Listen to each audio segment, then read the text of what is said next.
Malam, kami dari kelompok 4 akan mempresentasikan materi tentang algoritma grafik.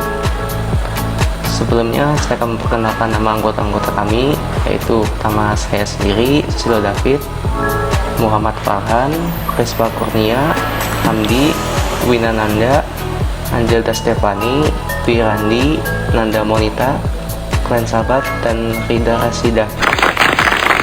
Di dalam algoritma grafik ini terdapat algoritma transversal. Jadi algoritma transversal itu sendiri yaitu algoritma yang mengunjungi simpul-simpul dengan cara yang sistematik. Algoritma transversal ini dibagi menjadi dua, yaitu pencarian melebar atau BFS atau pencarian mendalam atau DFS. Assalamualaikum warahmatullahi wabarakatuh. Saya Muhammad Farhan Rifani. Sekarang saya akan menjelaskan tentang breadth first search atau BFS. Breadth first search adalah algoritma yang melakukan pencarian secara melebar yang mengunjungi simpul secara pre-order, yaitu mengunjungi suatu simpul, kemudian mengunjungi semua simpul yang bertetangga dengan simpul tersebut terlebih dahulu. Simpul yang belum dikunjungi dan bertetangga dengan simpul-simpul yang tadi dikunjungi, demikian dan seterusnya. Jika graf berbentuk pohon berakar, maka semua simpul pada aras dikunjungi lebih dahulu sebelum simpul-simpul pada aras D plus 1. Algoritma BFS memerlukan sebuah antrian queue untuk menyimpan simpul yang telah dikunjungi. Simpul-simpul ini diperlukan sebagai acuan untuk mengunjungi simpul-simpul yang bertetanggaan dengannya. Tiap simpul yang telah dikunjungi masuk ke dalam antrian hanya satu kali. Algoritma ini juga membutuhkan tuple boolean untuk menyimpan simpul yang telah dikunjungi, sehingga tidak ada simpul yang dikunjungi lebih dari satu kali. Baik, saya akan melanjutkan penjelasan dari teman saya. Yang kelima ialah breadth first search atau disingkat dengan BFS. Cara kerja BFS yaitu 1. Masukkan simpul ujung akar ke dalam antrian.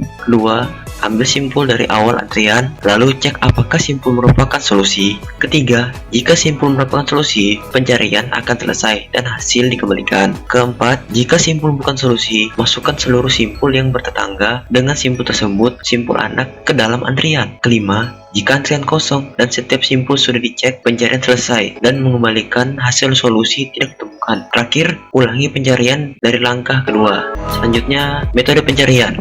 Yang A, VS1 ialah dari angka 1 terus ke angka 2, ketiga, 4, 5, 6, 7, 1, balik ke 1 lagi. Keduanya, VS1, 1, 2, 3, 4, 5, 6, 7, 1. Sama seperti yang pertama. Dan yang terakhir, penyelesaian terakhir, 1, 2, 3, 4, 5, 6, 7, 8, 9. Ya, selanjutnya akan dijelaskan oleh teman saya. Algoritma BFS Pseudocode memerlukan yang pertama, matriks ketetanggaan A sama dengan AIJ berukuran N kali N, dengan AIJ bernilai 1 jika I dan J bertetangga, sedangkan AIJ akan bernilai 0 jika simpul I dan simpul J tidak bertetangga. Yang kedua, memerlukan antrian key untuk menyimpan simpul yang telah dilewati. Yang ketiga, tabel boolean yang akan diberi namai dikunjungi. Dikunjungi sama dengan array 1 sampai n of boolean. Dikunjungi akan bernilai true apabila I sudah dikunjungi dan bernilai false apabila I belum dikunjungi. Ya, selanjutnya ada materi yaitu simpul pada BFS. Yaitu kita pertama-tama asumsikan setiap simpul dapat membangkitkan B buah simpul baru. Jadi satu simpul dapat membuahkan B simpul baru. Jadi misalkan solusinya ditemukan pada aras atau level ke D. Jadi jumlah maksimum seluruh simpul bisa kita hitung dengan 1 plus B kuadrat sampai dengan B pangkat D. Sehingga kita dapat hitung waktu asymptotiknya dengan Tn sama dengan big O B pangkat D. Jadi kompleksitas ruang algoritma BFS sama dengan kompleksitas waktunya. Karena semua simpul yang ada pada daun dari pohon harus disimpan dalam memori selama proses pencarian. Selanjutnya, saya akan menjelaskan tentang Depth First Search atau DFS. DFS adalah salah satu algoritma penelusuran struktur graf atau pohon berdasarkan kedalaman. Simpul ditelusuri dari root, kemudian ke salah satu simpul anaknya. Misalnya, prioritas penelusuran berdasarkan anak pertama, simpul sebelah kiri. Maka penelusuran dilakukan terus melalui simpul anak pertama, dari simpul anak pertama level sebelumnya hingga mencapai level terdalam. Setelah sampai di level terdalam, penelusuran akan kembali satu level sebelumnya untuk menelusuri simpul anak kedua pada pohon biner, simpul sebelah kanan.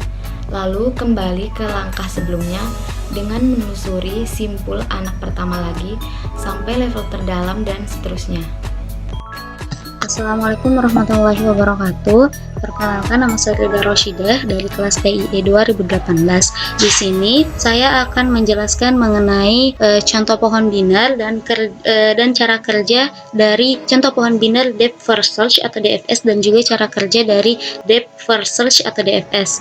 Nah, kemudian kita mulai dari contoh pohon binernya. Seperti yang dijelaskan di materi sebelumnya mengenai pengertian Depth First Search, di situ dikatakan bahwa Depth First Search atau DFS ini merupakan salah satu algoritma penelusuran struktur data graf atau pohon berdasarkan kedalaman. Nah, karena dia kedalaman, maka Depth First Search ini sistem penelusurannya dia akan dimulai dari root. Di sini contoh rootnya adalah A, kemudian akan berlanjut ke salah satu dari anaknya. Misalnya kita prioritaskan anak yang akan kita pilih itu adalah yang berada di sebelah kiri. Maka kemudian setelah itu dia akan berlanjut lagi ke level selanjutnya sampai ke level terdalam dari anak A. Nah, di sini contohnya A itu adalah rootnya, kemudian A memiliki anak yaitu B dan C. Nah, karena tadi kita prioritaskan anak dari A itu adalah kita akan pilih dari yang sebelah kiri, maka penelusuran akan berjalan dari A kemudian ke B. Nah, kemudian B mempunyai dua anak lagi, yaitu D dan E. Karena tadi kita pilih yang dari sebelah kiri, anak yang sebelah kiri, maka penelusuran akan berjalan dari A kemudian ke B, kemudian ke D, kemudian ke H. Karena H ini sudah mentok dan merupakan simpul terdalam dari anak B, maka penelusuran akan kembali ke atas. Dia akan memeriksa atau menelusuri kembali apakah ada anak lain dari B. Ternyata di sebelah kanan ada anak dari B yaitu E. Maka penelusuran akan berjalan dari A, B, D, kemudian ke H, kemudian ke E, baru kemudian ke I. Di I itu adalah sudah merupakan simpul terdalam. Simpul terdalam dari anak kedua B. Jadi penelusuran akan kembali lagi ke atas, akan kembali lagi ke rootnya untuk memeriksa apakah root ini memiliki anak lain, anak kedua selain B. Dia memeriksa, ternyata ada, yaitu C. Nah, kemudian si C, maka penelusuran akan berjalan lagi yaitu dari A, kemudian ke B, kemudian ke D, kemudian ke H, kemudian ke E, kemudian ke I, kemudian dia kembali ke atas kan, kemudian ke C. Kemudian C punya anak sebelah kiri yaitu F, maka penelusuran akan berlanjut ke F, kemudian akan berlanjut lagi ke G. Jadi penelusurannya ke G, kemudian ke J, kemudian ke K, kemudian ke L. Jadi penelusurannya itu secara keseluruhan penelusurannya itu akan berjalan dari A, kemudian ke B, kemudian ke D, kemudian ke H, kemudian ke E, kemudian ke I, kemudian ke C, kemudian ke F, kemudian ke G, kemudian ke J, kemudian ke K, dan yang terakhir adalah L.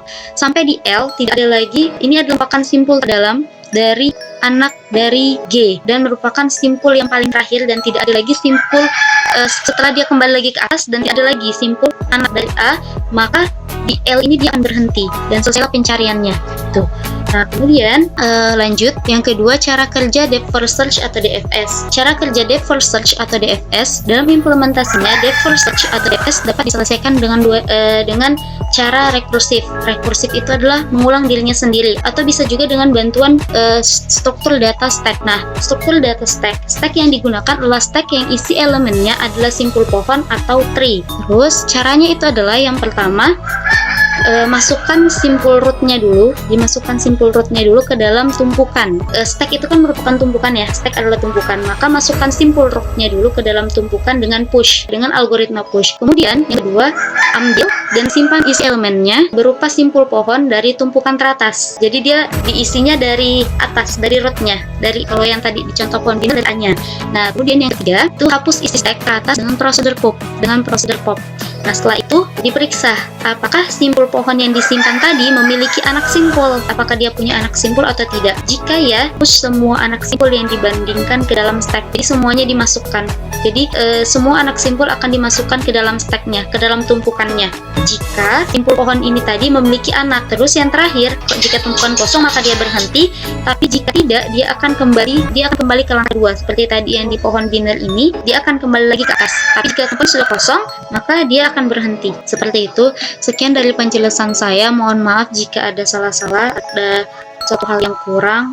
Mohon dimaafkan. Semoga bermanfaat. Assalamualaikum warahmatullahi wabarakatuh.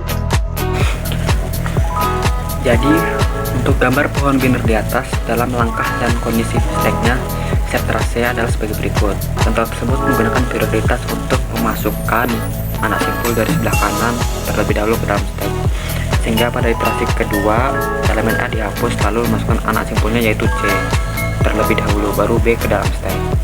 Seperti bisa dilihat di stack teratas yang berwarna biru ada urutannya yang seperti berikut. Jadi pada iterasi ke-13 itu kondisinya stacknya itu sudah kosong, karena ketika simpul J ditambahkan tidak lagi anak simpul yang dimasukkan ke stack. Kita lanjut aja lagi ke topologi. Pengurutan topologi atau pengurutan topologi dari grafik terarah adalah pengurutan linear dari simpul-simpulnya, sehingga untuk setiap tepi terarah UV dari dari vertex U ke vertex V. U datang terlebih dahulu sebelum V dalam pengurutannya.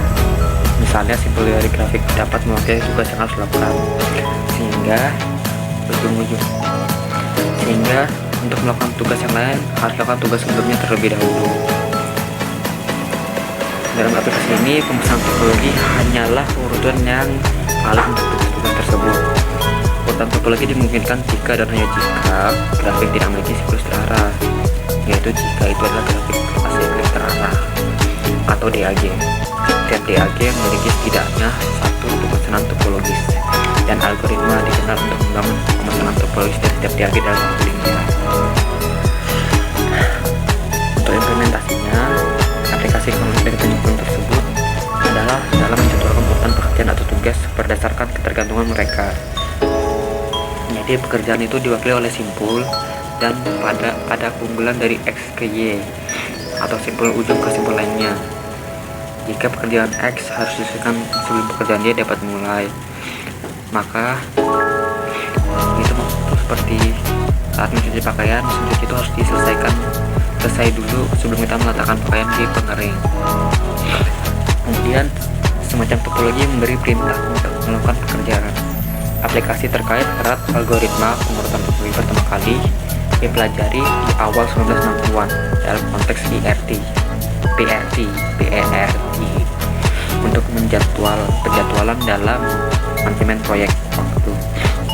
Dalam aplikasi ini, simpul dari sebuah grafik mewakili tenggak dari suatu proyek, dan ujungnya mewakili tugas yang harus diselesaikan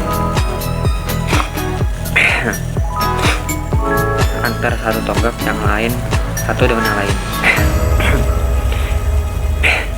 Penyotoran topologi tersebut membentuk dasar dari algoritma linear waktu yang menemukan jalur kritis